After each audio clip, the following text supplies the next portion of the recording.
నమస్తే, welcome to our channel. నేను మీ పద్మావతి. ఈ రోజు మనతో పాటు ప్రముఖ ఆధ్యాత్మికవేత్త మరియు వాస్తు జ్యోతిష పండితులు శేషగిరిరావు గారు ఉన్నారు. ఆయనతో మాట్లాడి మరిన్ని విషయాలు తెలుసుకునే ప్రయత్నం చేద్దాం. మీరు కూడా చూసేసేయండి. నమస్కారం గురువు గారు. ఈ 2024 సంవత్సరంలో చివరి రోజు 31వ రోజు అయితే ఈ మంగళవారం రోజున పుషమాసం వచ్చింది. అయితే ఈ పుషమాసం రోజున కొత్త ఏమైనా పనులు మొదలు పెట్టాలి అనుకున్న వారు గాని, లేకుంటే కొత్త వాహనాలు ఏమైనా కొనాలి అనుకున్న వాళ్ళు గాని, అంటే ఇదంతా శుభదాయకం కాదు అని అనేసి కొంచెం ఆగుతూ ఉంటారు. మరి ఈ రోజుల్లో మొదలు పెట్టడం మంచిదే అంటారా, లేకుంటే ఆగడం మంచిదని చెప్తారా? తప్పకుండా.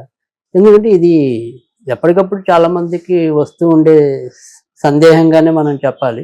ఎందుకంటే కొంతమంది ఇలా మేము కొత్తగా ఇల్లు కొనుక్కున్నాం లేదా భూమి కొనుక్కున్నాం, రిజిస్ట్రేషన్ ఈ నెలలో పనికొస్తాయి పనికిరావా, తర్వాత వాహనాలు తీసుకుంటే మంచిదా కాదా, తర్వాత ఏదైనా పెళ్లి చూపులకు వెళ్ళచ్చా లేదా, ఇలా రకరకాల సందేహాలు రావటం అనేది సహజం.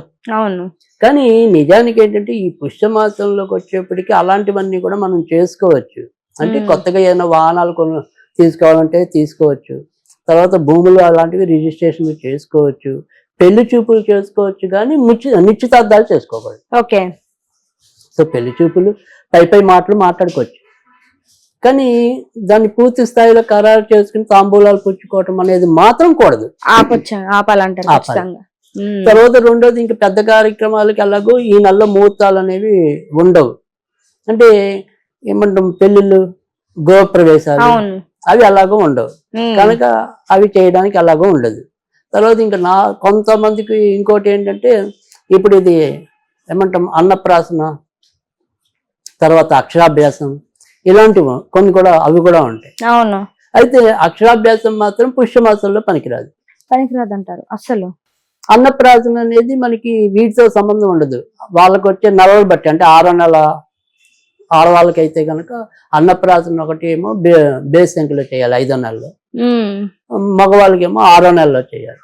కానీ ఇంకా మిగతావన్నీ కూడా ఈ బార్సాల పేరు పెట్టడం, తర్వాత మరి ఈ జుట్టు పుట్టు వెంట్రుకలు తీర్చడం, ఇలాంటివి ఏవైనా సరే మగవాళ్ళందరికీ ఏమో బేస్ సంఖ్యలో చేయాలి, ఆడపిల్లలకి సరి సంఖ్యలో చేయాలి. కానీ ఒక అన్నప్రాసన మాత్రం మగపిల్లలకి సరి సంఖ్యలో చేయాలి, వాళ్ళకి బేస్ సంఖ్యలో చేయాలి. అయితే కొంతమందికి ఏంటంటే ఈ అన్నప్రాసన దగ్గరికి వచ్చేప్పటికి ఈ వీటితో ముహూర్తాలతో సంబంధం లేకుండా 6వ నెల 6వ రోజు అనేది చాలా మంది చేస్తూ ఉంటారు. అంటే ఆ పుట్టిన శిశువుకి 6వ నెల వచ్చిన 6వ రోజుకి ఇంకా మనకి ఎటువంటి ముహూర్తాలతో సంబంధం లేదు. అది పుష్యమాసమా ఇంకో మాసమా సంబంధం లేదు. 6వ నెల 6వ రోజు చేయటం అనేది కూడా చాలా మందికి ఆనవాయితీగా ఉంటుంది. కనుక ఆ రకంగా కూడా చేసుకోవచ్చు. కనుక వాటిలో మనం సందేహపడాల్సింది అయితే ఏం లేదు. కనుక ఆ రకంగా ప్రతి ఒక్కరు కూడా ఈ పుష్యమాసంలో బళ్ళు కొనుక్కోవటం అలాంటివి అయితే చేసుకోవచ్చు. అయితే ఇక్కడ పుష్యమాసంలోకి వచ్చేప్పటికి ఏంటంటే అవి చేసేవాళ్ళు ఎలాగో చేస్తారు, కానీ ఇక్కడ మనకి ఈ పుష్యమాసం అనేది ఏంటంటే కొద్దిగా ఈ దైవిక బలం అనేది కొద్దిగా తక్కువ ఉంటుంది. సో ఎప్పుడైతే మరి నెమ్మదిగా ఈ సూర్యుడు తన శత్రురాశిలోకి ప్రవేశిస్తాడు కదా, మకరంలోకి ప్రవేశించడం అనేది ఉంటుంది. సో మకరం అనేది ఏంటంటే శనికి సంబంధించిన రాశి. సో అందుకని కొద్దిగా ఈ మనిషిలో ఉండే ఏదైనా సరే ఈ కోప గుణాలు ఇలాంటివి కొంతవరకు పెరుగుతూ ఉంటాయి, తర్వాత కొద్దిగా శత్రుత్వాలు పెరుగుతూ ఉంటాయి.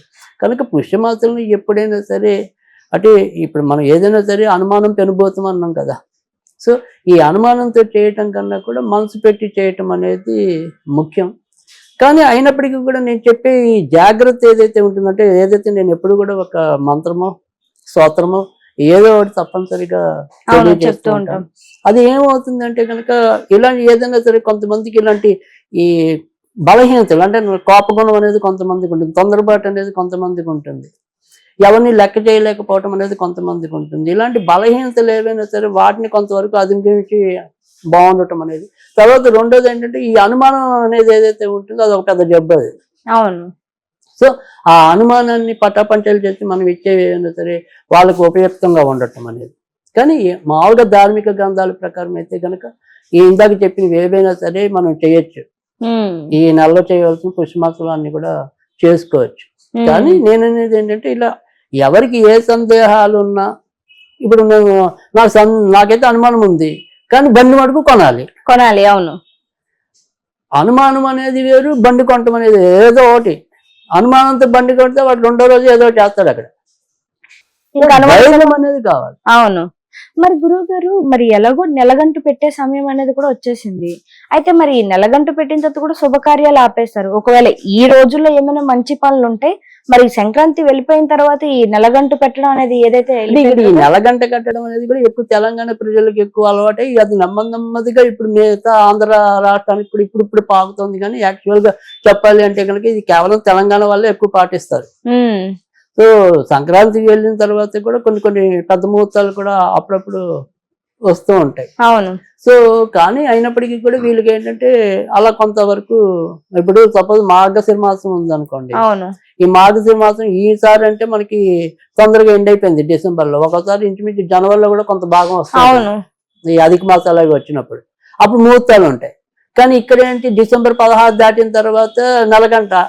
మనకి ఎప్పుడైతే ధనుర్మాసం బిగిన్ అవుతుందో ఆ ధనుర్మాసం బిగిన్ అయిన నుంచి జనవరి 14 వరకు కూడా వీళ్ళు నెలగంట కట్టామని చెప్పి ముహూర్తాలు మంచిగా ఉన్నా కూడా చూసుకోరు.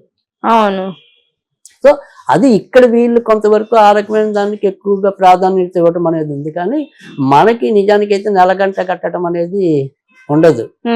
సో మార్గశిర మాసం అనేది విశిష్టమైన మాసమే. అక్కడ కనుక మనకి ఏమంటాం డిసెంబర్ 16 తర్వాత కూడా మంచి ముహూర్తాలు ఉంటే కనుక ఈ పెళ్లిళ్ళు సైతం కూడా చేసుకోవచ్చు ఈ నెలగంటతో సంబంధం లేకుండా. కానీ నేను చెప్పింది ఏంటంటే ఇంతకంటే ఒకటే చెప్తున్నా, ఇప్పుడు వీళ్ళకి ఇక్కడ రకరకాల సందేహాలు, మనం మంచి ముహూర్తం అమ్మా ఇక్కడ గ్రహాలన్నీ బాగున్నాయి అని చెప్పినా గానీ ఏమో సార్ మా ఇంట్లో వాళ్ళు నెలగంట కట్టేస్తారు కదండి, వద్దంటున్నారండి అంటారు. మళ్ళీ వాళ్ళే మన ముహూర్తం కట్టండి అని అంటారు, మళ్ళీ తీరని చెప్పంటారు అంటూ ఉంటారు. అవును. ఇలా అందుకని నేను అనేది ఏంటంటే ఏదైనా సరే శాస్త్రంలో ఏదైతే ఉందో నెలగంట గురించి ఎక్కడ ఇవ్వాలా. ఎక్కడెక్కడ మీకు ఈ నిర్ణయ సింధు కానీ ధర్మ సింధు కానీ మనం ఏవైతే ప్రామాణికంగా తీసుకుంటామో ఇలాంటి వాటికి ఆ ప్రామాణికంగా తీసుకునే గ్రంథాల్లో ఎక్కడ కూడా నెలగంట గురించి ఉదాహరించలేదు.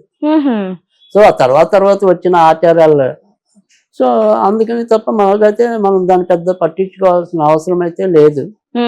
సరే పట్టించుకునే వాళ్ళకి ఏదైనా సరే ఇప్పుడు నేను చేయడం తప్పనిసరి నాకు అనుమానం ఉంది అనే వాళ్ళ కోసం ఇప్పుడు అందుకే రెమెడీ అంటే. అవును. అవును గురువు గారు. సో అందుకనే వాళ్ళ కోసం నేను ఏదైతే రెమెడీ ఉంటుందో అది వాళ్ళు పాటిస్తే ఖచ్చితంగా మంచి ఫలితాలు రావటం అనేది అయితే ఉంటుంది.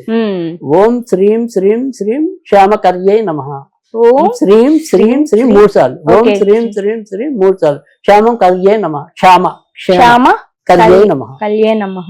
ఇది మామూలుగా 108 సార్లు అనుకుని మన ఇంట్లో ఉన్న అమ్మవారి ఫోటో దగ్గర ఒక కొబ్బరికాయ కొట్టుకుని తర్వాత వాళ్ళ పనులు వాళ్ళు స్టార్ట్ చేసుకుంటే తప్పకుండా మంచి జరగటం అనేది అయితే ఉంటుంది. ఆ రకంగా చేస్తే చాలు. నిజంగా గురువు గారు, ఈ పుష్యమాసం కావచ్చు, నెలగంటు కట్టడం అనే దాని గురించి ఉన్న అనుమానాలందరికీ కూడా మంచి ముహూర్తాలు ఉన్నా కూడా మాకు వద్దు, ఎందుకులేండి, మంచిది కాదు అని అంటూ ఉంటారు. కానీ వాస్తవానికి ఆ రోజుల్లో మంచిది వచ్చింది, గ్రహాలు కూడా అనుకూలించి వచ్చినాయి అంటే చేసుకోవడమే మంచిది. మీరన్నట్టుగాను మళ్ళీ ఆ గ్రహాలు అనుకూలం రావు కాబట్టి ఖచ్చితంగా ఎక్కడి నుంచి అయినా దీన్ని కాస్త పక్కన పెట్టి అన్నిటినీ మంచిగా చేసుకోవాలి. నిజంగా గురువు గారు ధన్యవాదాలు.